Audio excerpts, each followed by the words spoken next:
The sun hadn't yet risen above the horizon when 12-year-old Alex woke up to a noise he couldn't identify. He listened carefully, trying to figure out what it was, perhaps the creaking of the old house, or some other sound he couldn't place. Alex slowly got out of bed, trying not to wake his sister Emily, who was sleeping in the adjacent room. Alex quietly walked to Emily's door and stopped to make sure she was still asleep. The faint sound of her snoring confirmed it. Alex carefully crept down the stairs, watching the shadows dance on the walls from the wind blowing against the windows. As he reached the first floor, the noise grew louder and clearer. It was a soft tapping sound coming from deep within the house. Alex thought it might be old plumbing or even mice in the walls, but the sound was too distinct and regular. He followed the sound, which led him to the basement. The house was ancient, with many hidden corners and secret rooms. Alex knew every nook and cranny, but now he felt something strange and unfamiliar. On a wall, where there had previously been nothing, he saw an old wooden door. It looked as though it had always been there, but Alex was certain he had never seen it before. His heart pounded as he approached the door and reached out to open it.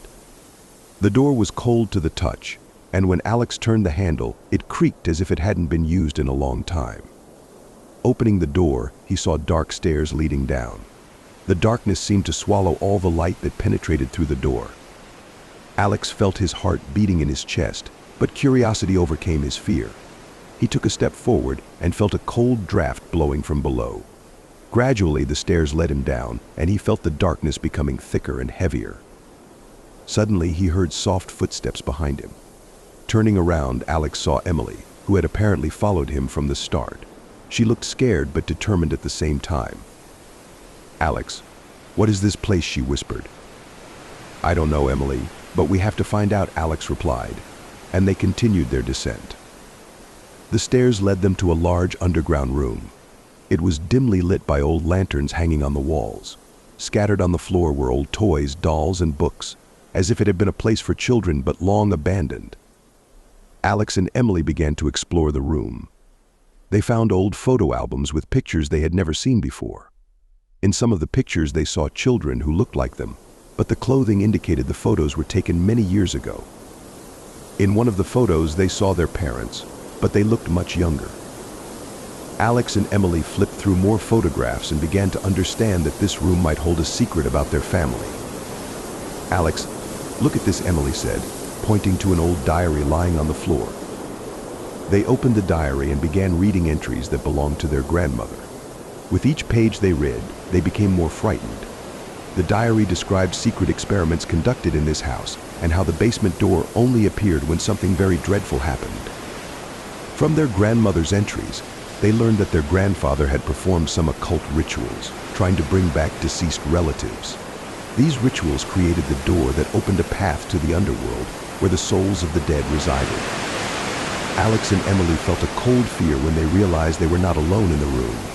From the shadows, figures resembling their ancestors began to emerge, but they were not as they remembered them from the photos.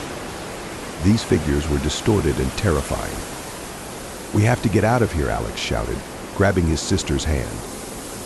They ran back to the stairs, but the door they had come through was gone. The darkness seemed to grow thicker and heavier, and they felt their legs beginning to betray them. Alex and Emily knew they had to find another way out. They started searching the room for any clue that could help them escape.